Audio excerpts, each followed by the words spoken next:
Hello everyone, welcome to Wow IS Current Affairs section. In this video, we shall be discussing current affairs of 6th August 2020. Topics of today will be Pokali rice, second is brew tribals, third one is ammonium nitrate, then fourth one is Parivar Pehchan Patra, next one is Nagara architecture, and the last topic will be drug pricing and dependence on China. You can get the PDF of this current affairs from our Telegram channel. So let's start with our first topic, that is Pokali rice. Pokali rice is a special variety that is grown in Kerala's districts like Alappuzha, Ernakulam and Thrissur. इसका special feature या important feature रहता है इसकी salt water resistance, और इसकी वजह से इसको मिला है GI tag. Salt water resistance का मतलब ये है कि ये सॉल्ट वाटर के अंदर भी ग्रो कर सकता है। अब ये न्यूज़ में क्यों है? ये न्यूज़ में इसलिए है क्योंकि अभी हमने देखा है cyclone Amphan, and it has hit India's eastern coast और स्पेसिफिकली सुंदरबन एरिया के अंदर जो वेस्ट बंगाल में है और एडजॉइनिंग उड़ीसा वगैरह के अंदर है। उसके अंदर क्या हुआ है, due to salt water intrusions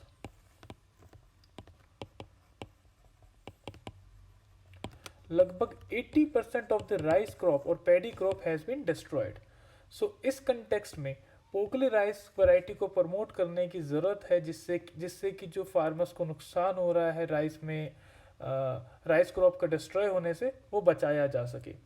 so this is the significance of Pokkali rice, that it can be grown in salt water and it can be helpful in overcoming issues like salt water intrusion which affects crops severely.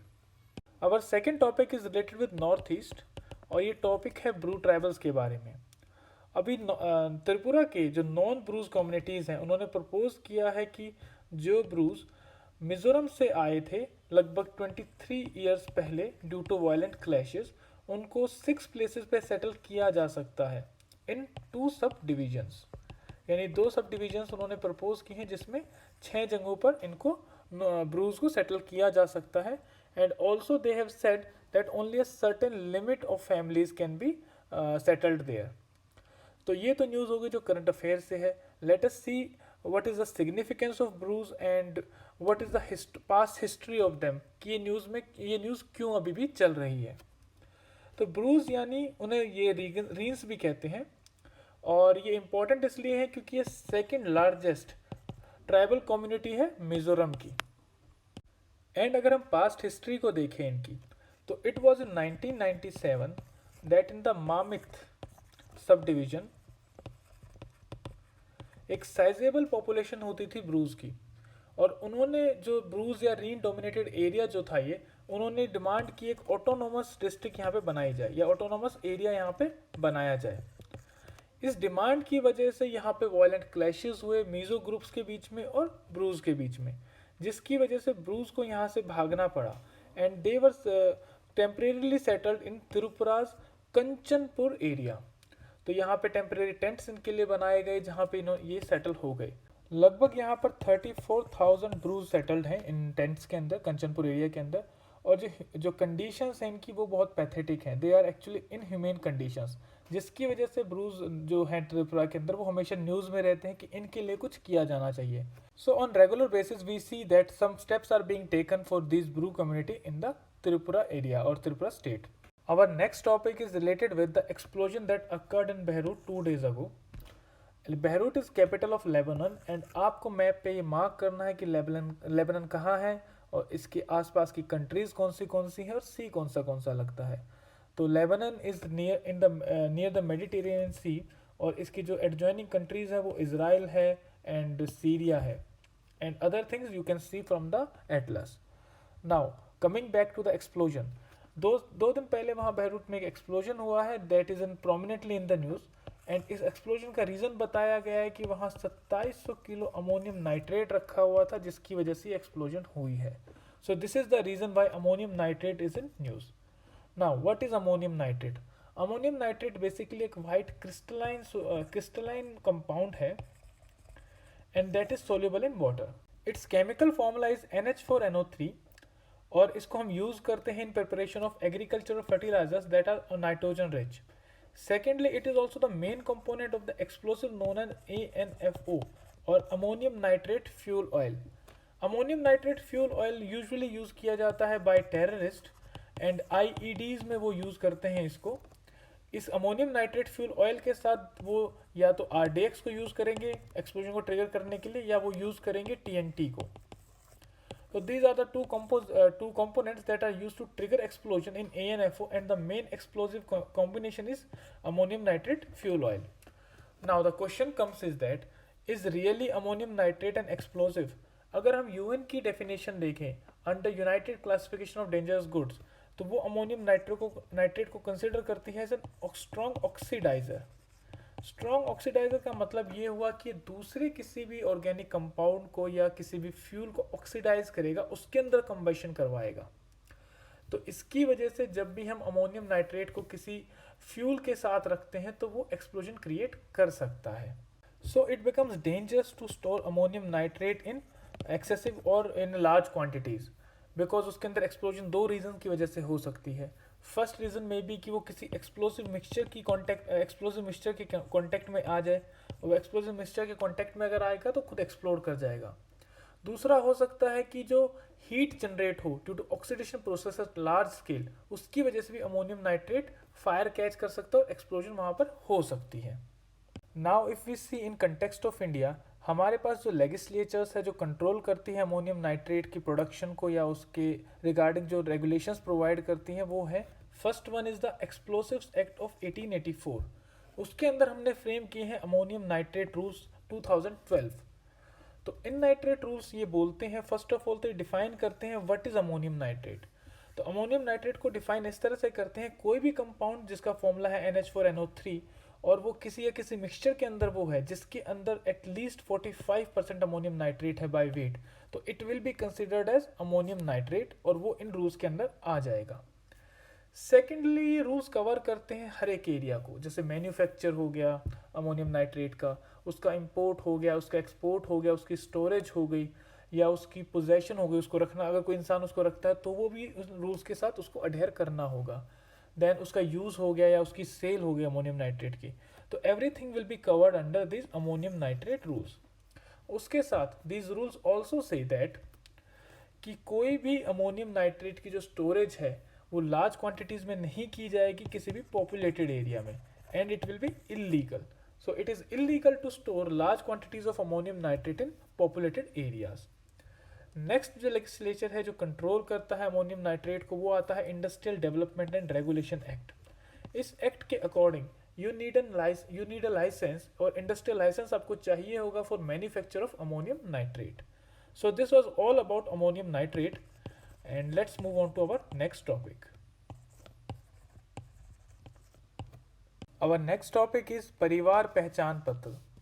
ये news में इसलिए है क्योंकि अभी Haryana government ने issue किए हैं परिवार पहचान पत्र टू सम फैमिलीज, और उन्होंने ये कहा है कि विद इन 3 मंथ्स इन पहचान पत्रों को लिंक कर दिया जाएगा सभी डिपार्टमेंट्स के साथ। So what actually is Parivar Pehchan पत्र और व्हाट एक्चुअली इज PPP? तो it is 8 digit unique code जो हर एक फैमिली को प्रोवाइड किया जाएगा। तो सी टू द कीवर्ड्स, यहाँ पे एक 8 डिजिट कोड रहेगा और ये फैमिली को दिया जाएगा।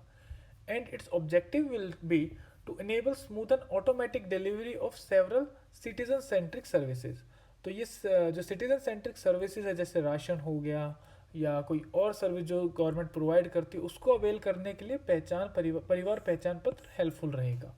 एक बार किसी भी स्कीम को अगर पहचान पत्र के साथ लिंक कर दिया गया है तो जो बेनिफिट्स हों डायरेक्टली ट्रांसफ़र हो जाएंगे फैमिली के अकाउंट में using the same 8 digit code. अब इसका बेनिफिट ये रहेगा कि जो इश्यूज़ रहते हैं एक्सक्लूजन वाले, कि कुछ फैमिलीज एक्सक्लूड हो जाती हैं किसी स्कीम से, वो जो इश्यूज़ हैं उनको ओवरकम करने में परिवार पहचान पत्र हेल्पफुल होगा। Now the next question is कि how it is different from Aadhaar. तो आधार से ही डिफरेंट इसलिए है, first of all Aadhaar is a 12 digit code अगर हम टेक्निकल टर्म्स में बात करें, और परिवार पहचान पत्र एक 8 डिजिट कोड है। सेकेंडली, जो मेन डिफरेंस है वो ये है कि आधार जो है वो इंडिविजुअल के बेसिस पे बनाया जाता है, वो इंडिविजुअल आइडेंटिटी बताता है, बल्कि जो PPP या परिवार पहचान पत्र है वो एक फैमिली बेसिस पे बनाया जाएगा। और वो रहेगा सर्विसेज को अवेल करने के लिए। Secondly, PPP will not be mandatory. जो परिवार, जो फैमिलीज बेनिफिट उठाना चाहते हैं स्कीम्स के, सिर्फ उन्हीं के लिए ही पहचान पत्र मैंडेटरी होगा, बाकी किसी के लिए मैंडेटरी नहीं होगा। तो if you are not availing any scheme under government which does not require PPP, so you don't need to have a PPP with you.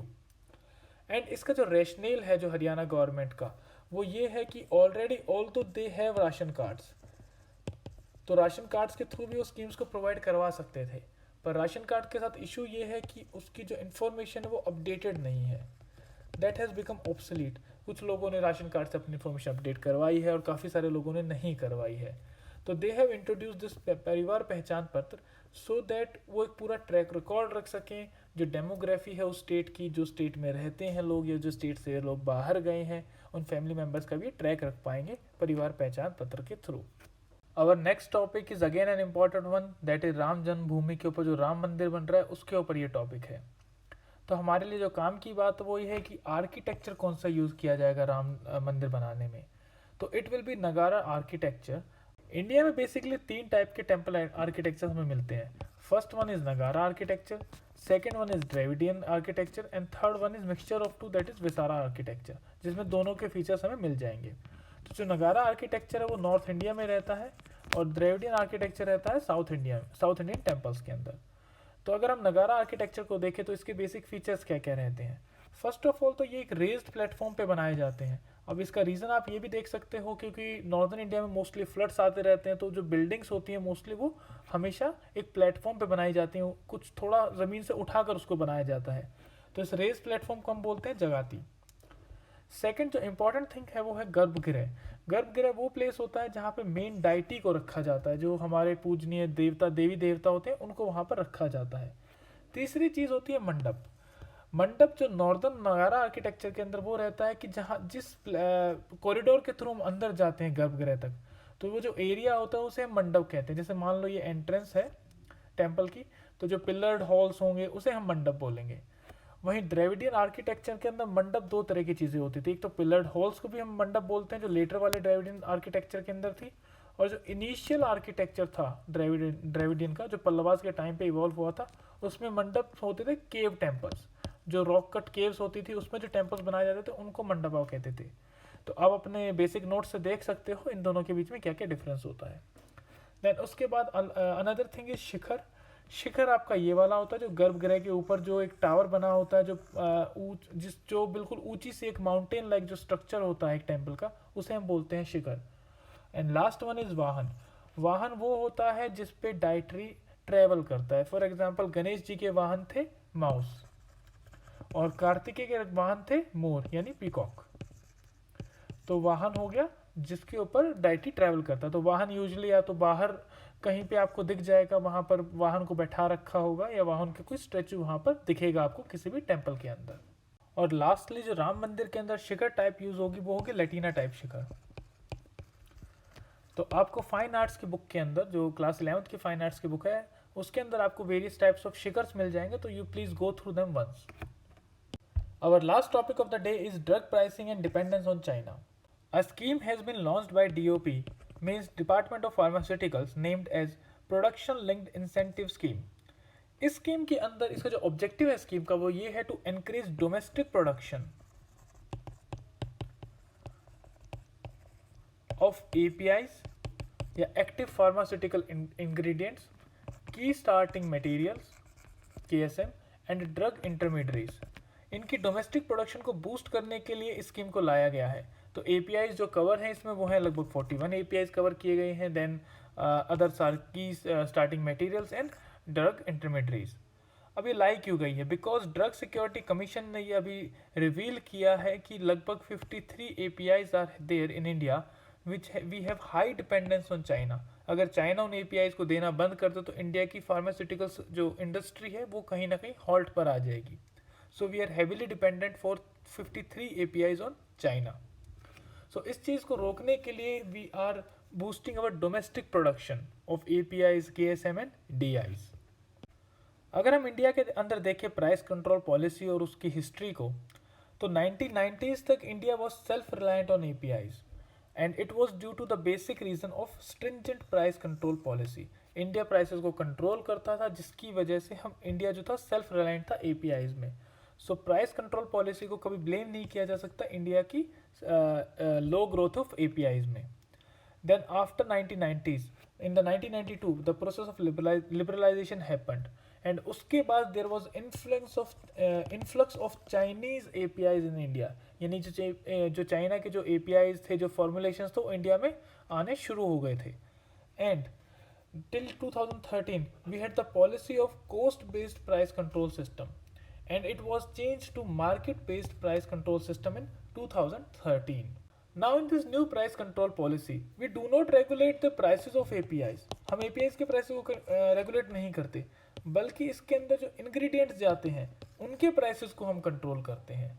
हमारी लीनियंट प्राइसिंग पॉलिसी की वजह से जो इम्पैक्ट रहा है वो ये रहा है कि जो शेयर है चाइना का in India's total import of API वो ग्रेजुअली इंक्रीज होता रहा है। जैसे इन 2011 द शेयर वॉज अराउंड 61%, पर 2019 के अंदर जो शेयर है वो है 69%। सो ये हमारे लिए कंसर्न की बात है। Next is the Hathi committee which is also related with the formulations and price control. Hathi committee को 1975 में लाया गया था and its objective was to find out कि एपीआईज के अंदर जो इंडियन फर्म्स है वो लेस इंटरेस्टेड क्यों है। और उसकी फाइंडिंग्स ने ये बताया था जो capital investment to turnover ratio है that is actually very low, वो 1:1 की आती है। इसीलिए जो इंडियन फर्म्स है वो इन्वेस्ट नहीं करना चाह रही थी एपीआई की प्रोडक्शन के अंदर। इससे पहले क्या था, जो capital investment to turnover ratio थी इट वाज अराउंड 1:2.6, यानी अगर 1 रुपया डाला है तो उसका जो टर्नओवर निकलता था वो 2.6 के अराउंड निकलता था। और कुछ केसेस में तो ये काफ़ी हाई था, इट वाज अराउंड 1:7.2, यानी अगर 1 रुपया इन्वेस्ट किया गया है तो इट्स रिटर्न वाज अराउंड 7.2, यानी 7.2 का वो टर्नओवर देता था। तो इनकी फाइंडिंग्स की वजह से, हाथी कमेटी की फाइंडिंग्स की वजह से क्या हुआ था, गवर्नमेंट ने इंटरवीन किया एपीआई प्रोडक्शन के अंदर and it was till 1990s that India became self sufficient in APIs. But liberalisation के बाद चाइनीज इन्फ्लक्स हुआ एपीआईज का and we face the problem of that Chinese trade were increasing with respect to the APIs. So इसी के साथ हम आज की वीडियो को एंड करते हैं। वी होप दैट आपको हमारी वीडियो अच्छी लगी होगी, आपके लिए यूजफुल रही होगी। अगर आपको हमारी वीडियो अच्छी लगी है तो please hit the like button and share it on YouTube. Thank you very much and have a very nice day.